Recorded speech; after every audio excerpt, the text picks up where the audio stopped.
Hello everyone and welcome to Cine Geeks Podcast, where movies, TV, and all things geek collide.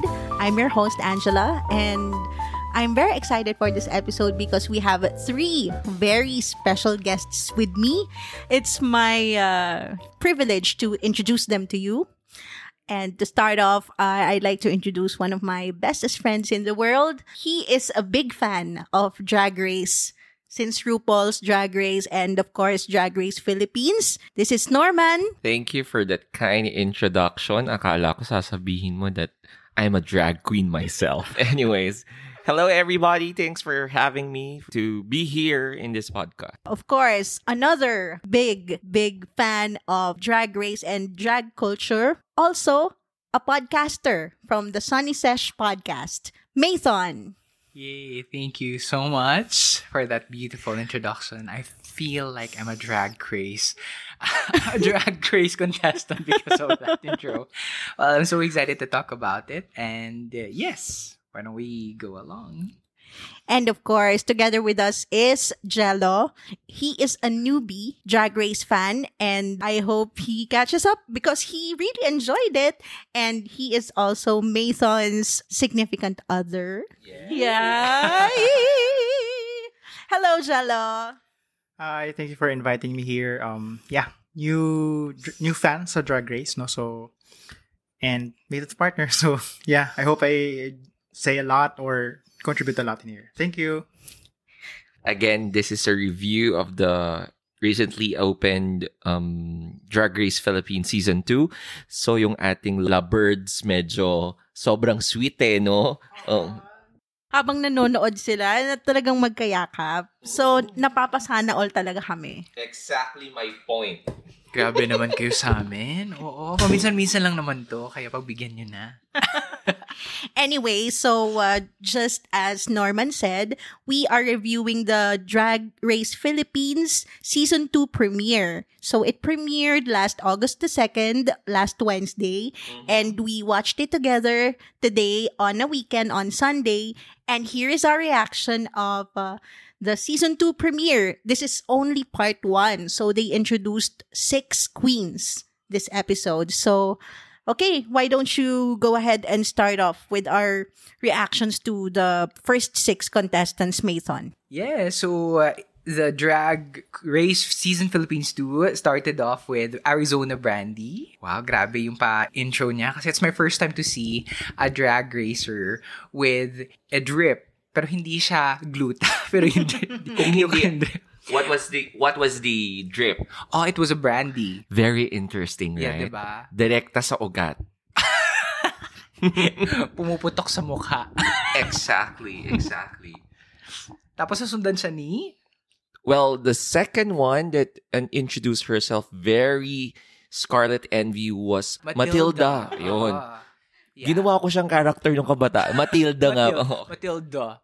Yes. Siya yung grown-up version ni Matilda. Pero ngayon medyo pagka-sassy ng pagkadating. Which look like Scarlet Envy. Maybe that's the inspiration. Yeah, the inspiration. I also liked how Matilda was described by Arizona. Well, basically Arizona, the first queen to enter. She was very cunty. Yeah. Kasi sabi niya, oh, this is a loofah queen. Because of her outfit, right? The loofah number 1.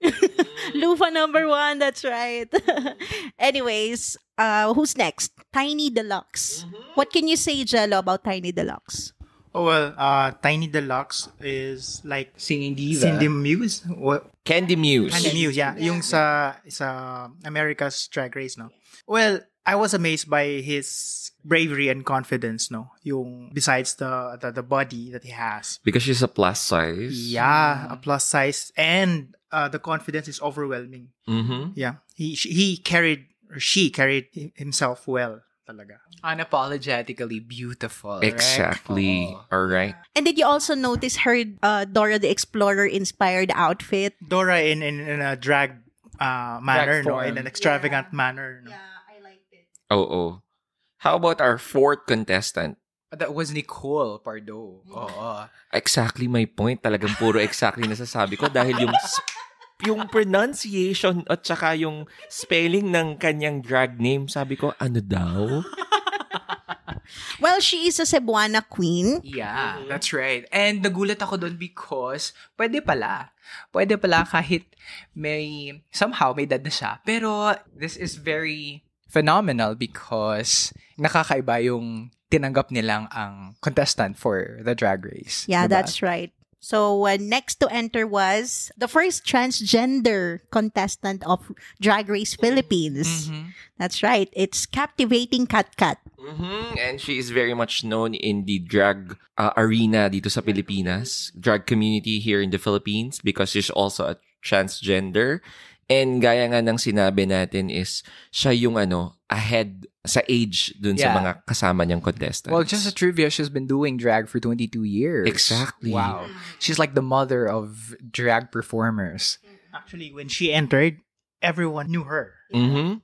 And the reverence of everybody That's when right. she entered the workroom. Workroom. Grabe. Yung respect was there and I love the energy nung pumasok siya. Parang, everybody felt her presence. Yeah, she was the one who carried like a standee, right? Yeah, that's right. Yeah, With I a like shark. her. I like her vibe. All right, who's next? Next was The last one was Jade Saw. Miss Jade. Miss Jade Saw. All right, I'm gonna add Miss. Yes. Oo. And she was the one who looked like Gia Gunn. Gia Gunn. Oo. With a Cardi B vibe. Exactly. And she has this very unique accent that you would be drawn to her. She's just really out of this world for me because it's my first time to see, a transgender in She's the second transgender. second transgender in the Drag Race Season 2, which for me has so much potential. At parang na-excite ako what she will be showing for the next episodes. It's true. But her being the second transgender queen is just a technicality because she was preceded by Kat Kat. But they entered both on the same episode. So Yeah. they're like, they share the pride of saying that they're the first transgender contestants. And you know who she reminds me of? Mm-hmm. She reminds me of Miss Vanjie. Yeah.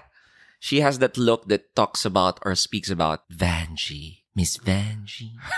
Miss Vanjie. Something like that. Grabe yung entrance nila, no? Yeah, that's right. And as we see them enter the workroom, si Mama Pao also entered the workroom after. At pansin naman nating lahat that there has been improvement. Yeah. Sabi nga niya, may budget na kami. It's very apparent. You could see with the color combination from the construction of the workroom, from the new tables, for everything.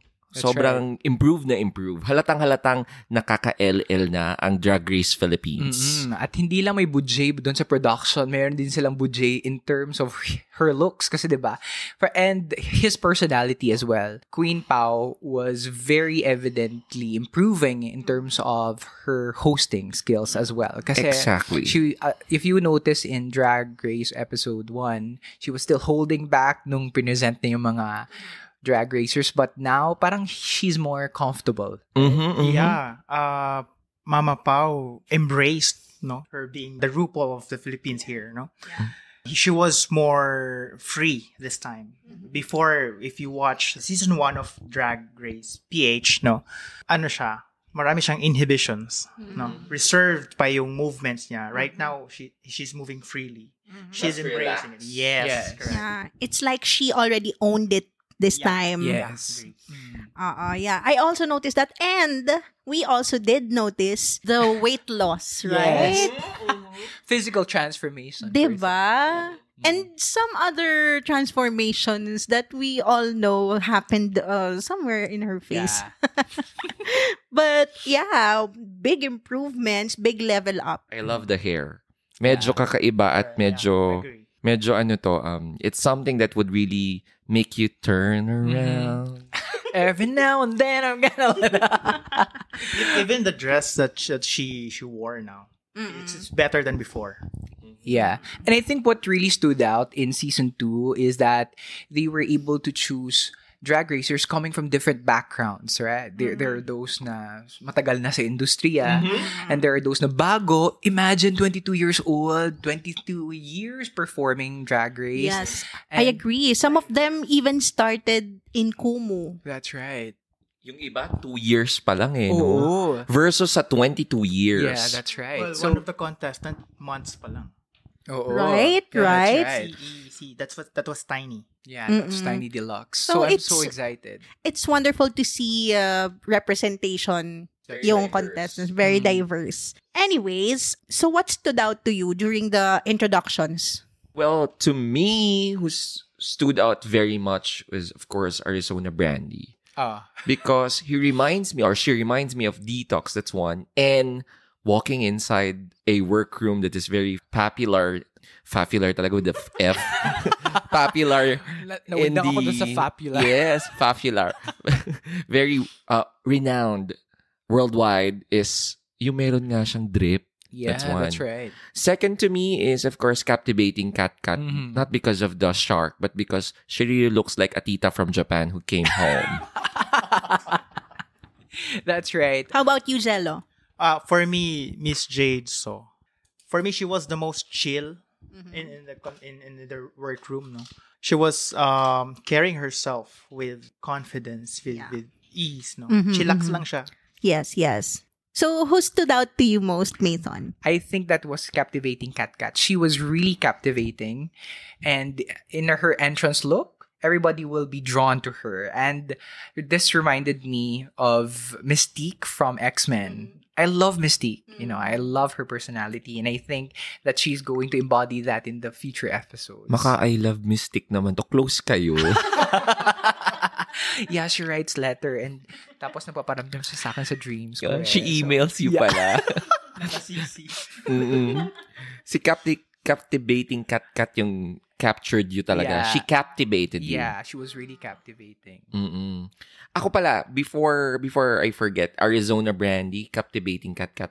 I also like Matilda. Yeah. Kasi yung Maldita yung naiisip ko sa kanya, pero Matilda. Matilda. Yun, I like yung ano niya, yung entrance niya din. Mm. And your name was unique, Matilda.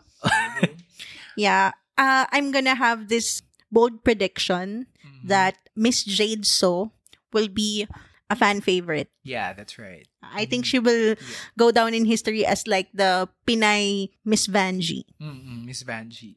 Yeah. Nakamukha ni Gigi Gunn. Yeah. Gia Gunn. Yeah. Gia Gunn. Okay, so guys, their first mini challenge for this season was a photo shoot by BJ Pascual. So, what are your thoughts or reactions about this segment? Let's start with Norman. I first would like to comment on how BJ Pascual has improved himself and how he became very attractive. Yeah, I know. Yun. That's one. And I was surprised actually with the kind of photo shoot that they were going to have or they had because may involvement ng isang tarantula. Na I don't know, was it a tarantula? Basta non-poisonous kind of spider. Arachnid. Because an arachnid is not an insect. Oh, may natutunan sila sa atin ngayon. Wow, science kid. Yes. Oo. So, The queen who won the challenge was Matilda. Matilda. Yeah, but you know what this mini challenge reminded me of? Para siyang Fear Factor. Oh, yeah. Diba? That's right. Anyway, it's very hard. I couldn't imagine taking a photo na merong tarantula na Crawling. gumagapang sa mukha mo. That was very scary. medyo na captivate ako ng tarantula. Hindi ko ba natarantas? Oo, tarantula. Kasi sa amin, tarantula lang. Well, pareho ako ng feeling on or my emotion towards having a photo shoot with a arachnid. Parang ang hirap nga naman nun, di ba? Of course, the hair of the arachnid would be upon you. Medyo nakakatakot yun. At saka, nasa mukha nila. That's the thing. It was put on their face and it was walking, crawling. Yes. I don't know kung ano pang tamang verb na gamitin, pero it was very near to every contestant nung araw na yon. Me too. Parang Who was your winner? I think I would still go with Matilda because I love her confidence, the way she gazed at the camera, her look, her fierceness, and she's very comfortable as well, making everybody feel that, okay, despite the tarantula crawling over, parang, okay, Dedma, I'm gonna make this work for me. Parang ganon. Yeah. Is Matilda also a winner, Jello? Yeah, for me, it's Matilda. Yung camera presence ni Matilda was very surprising, no? Very good. Ang ganda niya tignan sa camera. I think that's yung angulo niya, yung, how do you say that? Yung Registration. and the way he projects, the way she projects is really, really good. So yung in drag and off drag, maganda ang rehistro sa camera. That's right.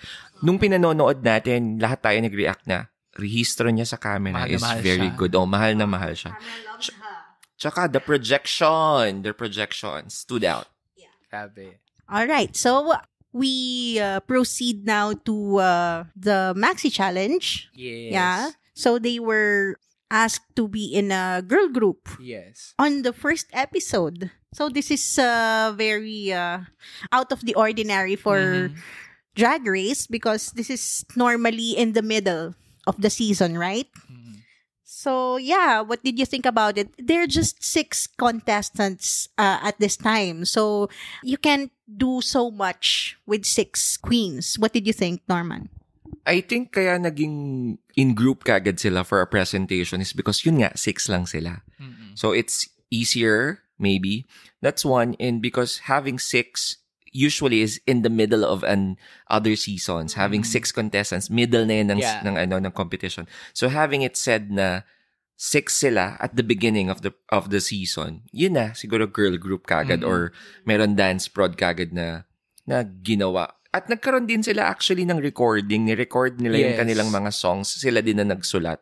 Very interesting kasi we have noticed that all of them are good writers. Correct. Magaling sumulat ng liriko. And aside from that, some of them are really professional singers. That's right. And what I really love about the group presentation was that it also showed everybody their personality and their strengths as well, both as a group and individual. Because you could see there how they are going to make everybody see them, make everybody feel them, and make everybody see what they can do, not just only as a group, but also kung individual talaga, yung mag-strike sa mga audience. And I really love that presentation. Nakakaloka yung red na color at for a very short time, nagawa mo mag-perform, na-memorize mo yung lyrics. Grabe yun. Do you think it was detrimental for them to do this girl group on the first episode? Because, during this girl group episodes, it's very important to have a bond with your girl group members, right? It's chemistry. So, they barely knew each other. They were just introduced, I would guess, just a few days prior, right? So, do you think that factored in to what they were able to present? What did you think, Jello? I think that's the challenge to them. That's the Agree. essence of that segment, no? That section. Na they barely knew each other. So how would they act as a group? But how would they shine individually as well? So I think that's the point of the challenge. How about you, Mayton? Yeah, I liked it because, naging detrimental siya at some point. Yeah. Because they really need to make sure na everybody is aware of their rules at kung ano yung magiging contribution ng bawat isa. And to be able to cohesively do that, nako. It was a detriment actually for everybody because makikita mo na yung personalities who'd like to be the leader and the follower, who's the better dancer, who's the better singer. So, it's a detriment actually. At saka kung sino gusto mag-stand out doon. Meron pang mga may mga underdogs. Yes, may mga comments pa na I'm the performer, I'm the choreographer. I think it was si Pardo. Si Nicole. Oo, napakahirap i-pronounce niyang Pardo na yun. Pardo na lang. But yeah. Pardo Dalisay. Just my take on this is that, I know that they're trying to mix it up by putting the girl group on the first episode, but I think that was a wrong decision on the production's part. Yes. Because they're just introducing themselves.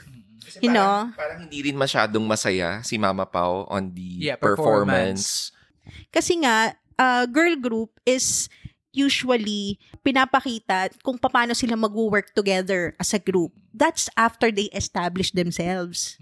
That's after they really, introduce themselves kung ano yung identity nila dun sa competition. And I think they weren't given that chance because parang they have to blend in a group agad. Parang That's too right. early. Too early, yes.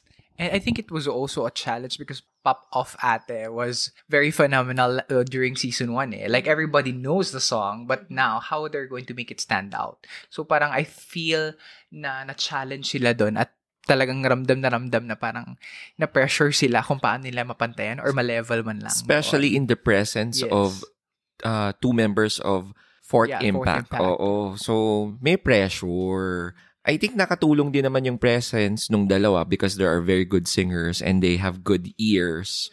Natulungan din naman i-pronounce kung paano enunciate, kung paano i-highlight yung magagandang lyrics nung bawat contestant. Yun lang. This is also the first time I've been watching RuPaul's Drag Race from season 1. Kung anong season na ngayon, sobrang haba na. We're more than 10 years, nearing 2 decades. Pero ngayon ko lang alam, I don't know if I'm right, but ngayon ko lang narinig that the mentors during the Maxi Challenge announced themselves to be judges Yeah. sa Tama. sa runway. Very good point. Oo. Parang sabi ko, this is the first time. Was this hindi na na-edit out? Pero, or pinayagan talaga? Oo. Nagulat din ako doon actually. Sabi ko, okay. Sasabihin mo ba dapat yun? Yeah, true. Yeah, they also recorded. What did you think of their lyrics? I think for me, parang wala masyadong nag-strike. Pareho doon. tayo doon. Pareho tayo Yeah. doon. Same.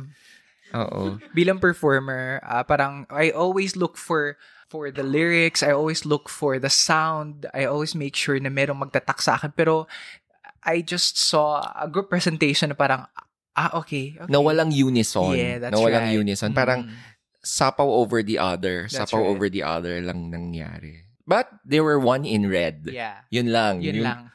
But one of them, napansin nating lahat, Nag-wear ng oo, yun yung black at saka gold. Gold na. Botswana. Yes. Miss Botswana represent. Yes. So yun yung, lahat naka-red pero siya yung naka-Botswana or naka-boots na gold. Sino ulit ito? Si Tiny Deluxe. Oo. Yeah. Tapos medyo off-fitting or medyo hindi masyadong tama yung size ata nung kanyang black na bodysuit ata yun. So yun, napansin ko yun. Yeah, it stood out to me during the number. Parang hulog ng hulog yung damit niya. It was very distracting. Anyways, let's move on now to the runway. So, the runway was feathers. Let's start with Matilda. Her look was a dark angel, maleficent aesthetic. What did you think about it, Jello? Well, for me, yung gothic, maleficent type, no, achieved naman. And I think if I would to rate that one, average lang siya for me. It's good, but not that striking as for me. Good point. How about the second one? What do you think, Miton? Oh, Kat. Captivating Kat. She was really captivating. I Ang love bango, it. no? Yeah. She was like parang nagniningning na angel who came from above. And Comparing parang, it from her entrance, yes, from her look, entrance. her Nag-level up talaga performance siya to the max. na Oo. medyo revealing. Tapos biglang, di ba, blondie na ang Oo. bango. Ang lakas maka-high fashion nung kanyang Oo. entrance. Las Vegas yung peg. Yes. Tapos nung may reveal, Oo. iba din. Parang swan talaga yung dating nung niya. Parang busilak. And also, she featured the trans colors in her outfit. So that is a very good way to introduce yourself as a trans icon, right? I just like to comment. Kasi sa akin, hindi swan yung dating niya. Pag enter niya dun sa runway, I thought of Barbie. Yeah. So parang yung relevance ni Barbie yung unang pumasok sa isip ko. Pero sa inyo pala swan. Yeah, for me, swan kasi nirelate ko dun sa feather. Sa Actually, mentioned ata niya yun in one of the... Pero in fairness sa kanya, kaya rin siguro medyo relevant. Parang Barbie nga kasi, Barbie. di ba? And also, it's one way to, give tribute to the trans community. Anyway, we have next. Yeah, it was followed by Tiny Deluxe, yung parang sabong yung kanyang peg naman, sabongero peg. Why did you, what did you say? What did she say? Because she likes, Because she likes, I'm not sure. I'm not sure if I can say it out loud, pero It's okay, this is not for kids. this is not for kids because she likes the letter C. You blur it out. Go. Yeah, because she likes. So she likes... She likes the what? I'm dalagang Pilipina. I can't say it. You say it na lang. Hindi, kasi yung father niya daw, Yeah, sabongero. sabongero. Yun yung inspiration niya. Kaya mahilig siya sa rooster. Right? Correct. What did you think? I was thinking the same. You were thinking the same. That's good. Yeah, that's exactly it. Anyways, what did you think about the rooster look, Jello? Actually, yung look ni Tiny was, for me, a bit confusing.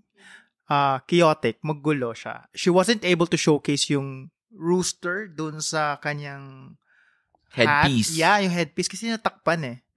So, the idea was good, pero it should have been thought better how to present it. But the idea was unique. It was really good for the segment ng parang feather runway. The idea was good, the execution was poor. Yeah, correct. that's right. Because, to me naman, because basically, natakpan niya yung maganda niya sanang makeup. Kasi sobrang laki nung headdress niya. Tapos eventually, when she had the chance to walk, ni-remove niya Yeah, rin. that's Siguro right. na-realize niya na hindi siya masyadong kita. And the ensemble itself, hindi siya masyadong clear. That's Merong sa belt niya na hindi mo alam kung Swarovski ba yun. Tapos may biglang leather. Oo. Ano ba to? BDSM ba to? Or high fashion, comb, whatever. So that's one thing that I was very confused. Pero sayang talaga kasi ang ganda ng makeup niya. Yun. So, who was our fourth?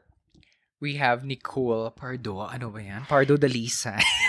Yeah, she says her outfit was inspired by Cebu's Sinulog Festival. Sinulog Festival. Yeah, but this was executed better, Yeah, that's right. I think. If it was a Sinulog concept, I was looking for more of kind of medyo ancient type na presentation at Atihan na merong Santo Niño or whatsoever. Yeah. Kasi Sinulog Yeah. Pero wala akong makitang relevance doon masyado sa Sinulog na sinasabi niya. So, And for a drag show, this was too minimalist.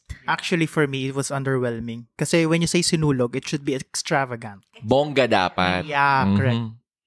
Tsaka yung kanya kasing brand is, siya, di ba? MILF, tita. yeah, Tita. Milf, ang- tita. So sa akin naman, hindi masyadong nag-stood out yung kanyang outfit. Basically because hindi mukhang feathers yung kanyang accessories. Parang recycled Oo, items. no? parang alam mo yung sa sa school, yung Oo. gumawa ng damit galing sa mga... Recycled materials. Yeah, so parang instead of having it feathers, parang mga mga soft drinks, empty bottle, empty yung dating na in-spray paint. Hindi talaga siya mukhang feathers. Parang sabi ko, walking cabinet ba to? At nagulan ako sa combination niya, ng kulay niya. Exactly. Yeah. Parang hindi siya aesthetically designed. Mm-mm. Ayan. At next is Arizona, I think. Yeah? Okay. Arizona Brandy, her concept was a very, very orange dream catcher.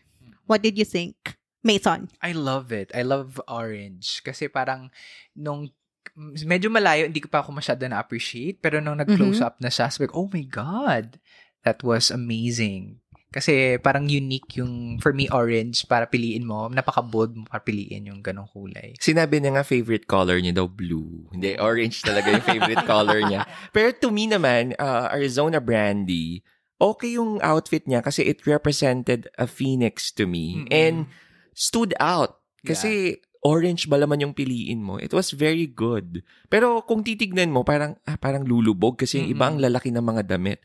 Pero siya ang nagdala sa kanya yung kulay. Yeah, that's right. At nung nagsama-sama na silang grupo, parang, okay, kita mo pa din si Brandy. Actually, kasi yung kulay niya, parang amber orange type, amberish, kasi it's the color of brandy. Oh. Yeah. May matalino tayong kasama. Oo nga eh. You connected those dots. Wow. Pero yeah. Yun yung siguro yung result ng kakainom niya ng brandy. Kaya Pero again, she didn't forget that this episode is their introductory episode. Yes. So they should really, make their brand stick. and maa-identify sila dun sa color nila, 'di ba? Or dun sa name nila. So, she thought it out talaga. Pinag-isipan niya lahat ng outfits niya and kino-connect niya dun sa kanyang persona. Yes, that's Yeah. right. Okay, so our last queen to enter the runway was Miss Jade So. Yeah, Miss Jade So. She came in with an Ibong Adarna concept naman.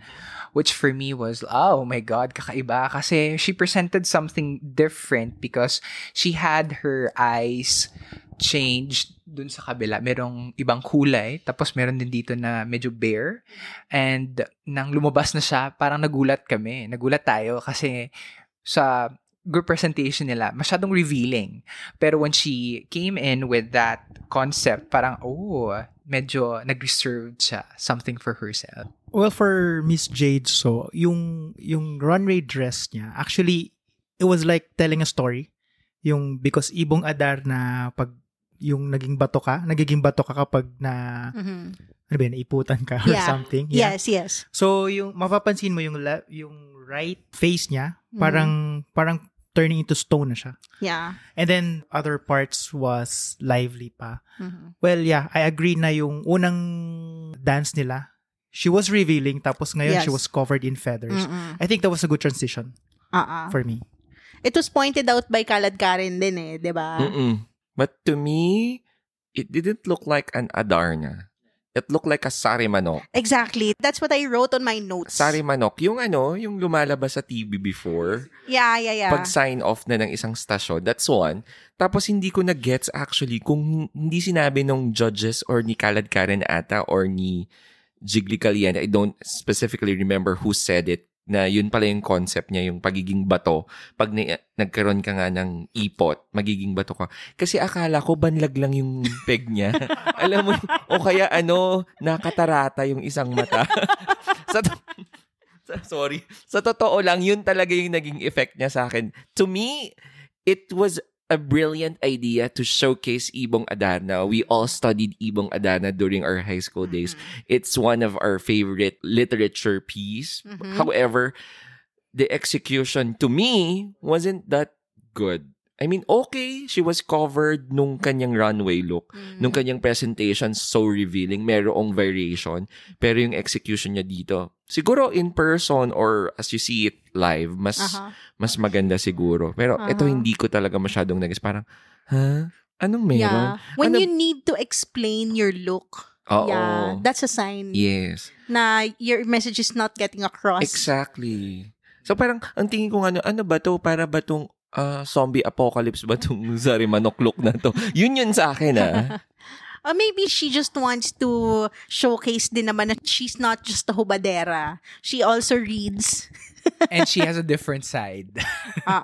Yeah. Anyways, so that's it for the runway. The safe queens were Matilda, Captivating Katkat, Miss Jade So, and the winner of the Maxi Challenge was Arizona Brandy. Yeah. Pambato ng mga numonomo. So that leaves Tiny Deluxe and Nicole Pardo at the bottom to lip sync for their lives. Right. What did you think of the lip sync? First, they lip sync to the song of Fourth Impact. The song was good. However, I think The lip sync was? the lip sync presented well, rather. Because I think they were not able to memorize the lyrics. At medyo nakukulangan pa ako dun sa giggle. I was looking for the giggle. At saka, the yearning to yeah, win. the yearning to win. And I only saw that with Matilda, I think. So, kay Nicole, hindi mo masyadong nakita. no. Kay Nicole, kay Tiny rather. Kay Tiny Deluxe. She was trying to prove na, there's something that I still can give. Pero kay Nicole, parang hindi ko masyadong na-enjoy yung performance niya doon. Kasi di ba naging comment din kay Tiny Deluxe na hindi niya masyadong kabisado yung tumalikod siya when she was introducing herself. Yeah. Parang dito din sa kanilang sa kanilang lip sync, hindi rin niya masyadong kabisado yung kanta. Kasi parang tuminga, parang kino-choreograph para hindi mahalata.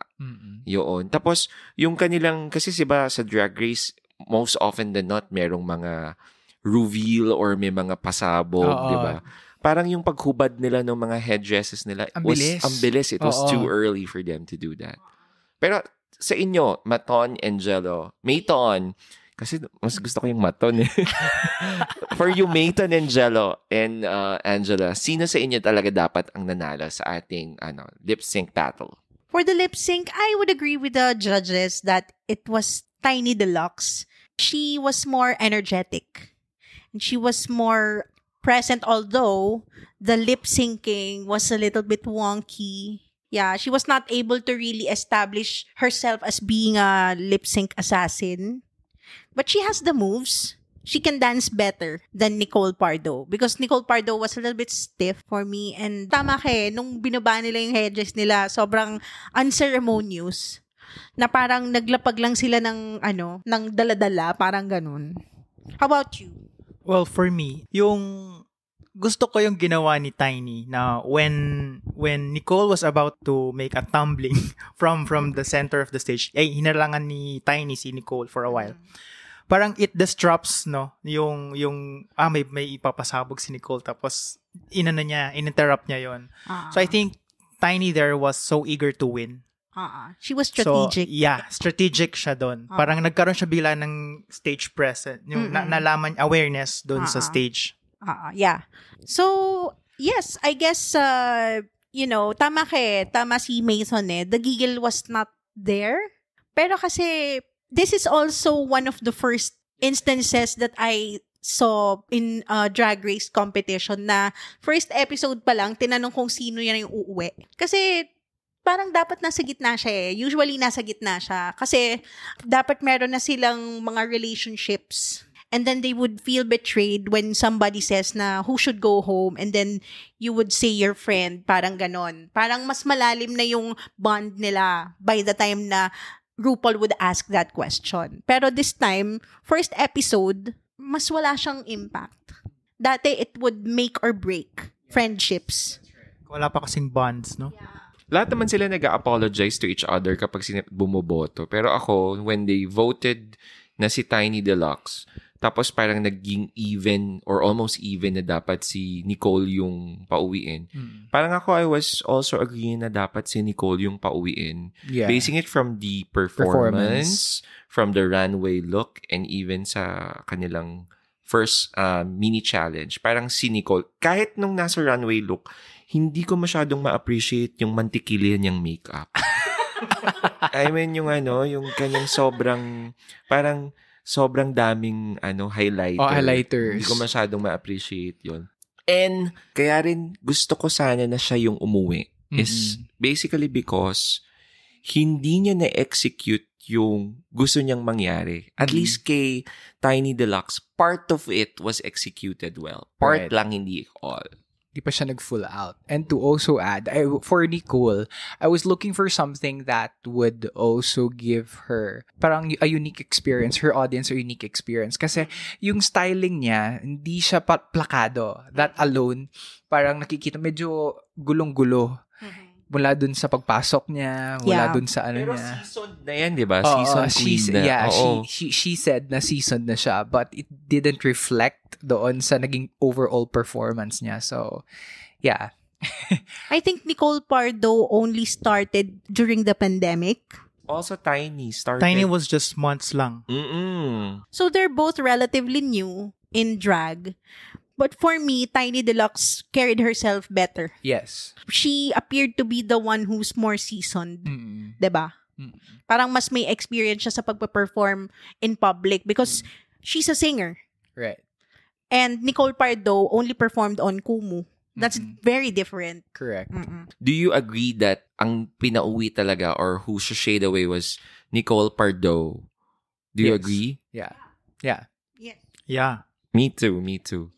So that, I think, captures all Everybody, our... unanimously. Yes. So ano naman ang ating reaction? You were saying about our reaction on how we were entertained by the first episode of the second season of Philippine Drag Race. Yeah, so overall naman, it was like a 60-40 thing for me. 60% I liked it, but 40% I was like looking for some more. I was like craving for, I was expecting so much more because season 1 really gave me so much parang somehow to match yung Drag Race sa US. Yes. And it felt like season 2, episode 1 pa lang was giving me a very just good pero hindi pa ganun as excellent. Well, whereas dapat kung season 2 na, magbigay na dapat yung excellent pa lang na pasabog. Ang dami nangyayari pati sa camera angles, pati sa judges mismo, sa mga announcements. Yes. So, I was hoping na hopefully kung ma-release nila yung the next episode, they would be able to improve hindi lang doon sa overall performance ng bawat drag racers but also sa overall production as well. Yeah. But note that this is just part 1. So this is just the first 6 contestants of 12, I believe. And the part 2 will be released next week. But yeah, what did you think about this episode, Jello? For me, yung production din. Yung part na may sayaw na, yung may stage na, no? And lalo na yung nag-lip sync na sila Tiny and Nicole. I don't know if it's just me, pero ang gulo ng camera. Actually, the angles were off dun sa mga performers na it looked like na nagsisiksikan sila sa isang side ng stage. I think it was orchestrated to be that yung angles ng camera maybe to hide na hindi masyadong malinis yung performance. Yun yung iniisip ko. Sabi, pareho tayo lahat napansin natin na hindi masyadong malinis yung angulation, yung mga shots, yung panning away nila. But I think it was strategic para matago na hindi masyadong malinis yung performance. But talking about the experience of watching the first episode, they did well. Pero I thought yung talagang masusurprise ako na wow. Yes. Parang yung wow ko medyo 90% lang. Because of the new workroom and because of the new stage. Right. Pero with the contestants, parang part of the 90, yung 10% ng missing baka yung sa second episode where they are going to introduce the second batch. Yeah. So, abangan natin yan. Yes. So, are we gonna make another reaction episode for the second part? What do you think, guys? Well, I like doing it, so yes, it's a yes. Why not? Yeah, so please let us know if you've seen the first episode of season 2 of Drag Race Philippines. What did you think about it? How did you like our first 6 contestants? Share your thoughts with us on the Cinegeeks podcast. We are on Facebook, Instagram, and Threads. And of course, I would like to thank again my very, very special guests, Norman, Mathon, and Jello. So, do you want to share your socials with our listeners? Follow me on Instagram. It's NomanJ. It's KNOWMANJAY. Also on Twitter. I won't give you my Facebook. Yes, also follow me on Instagram. It's Mathon, MATHON _ my last name Malagos. And also, please do listen to my podcast as well. I have my own podcast with my kasani Abby, The Sunny Sesh, which is also available on Google Podcast and also Radio Public. And we release episodes every Thursday. Okay. Just follow Mathon and you'll see. Is that a couple account? Yeah. Just kidding. Aw, kilig. Sana all. Anyways, thank you very much for listening, Cinegeeks. And of course, we will be back on our next episode on Friday. And this has been Angela. Thank you so much. Thank you. This is Cinegeeks, where movies, TV, and all things geek collide.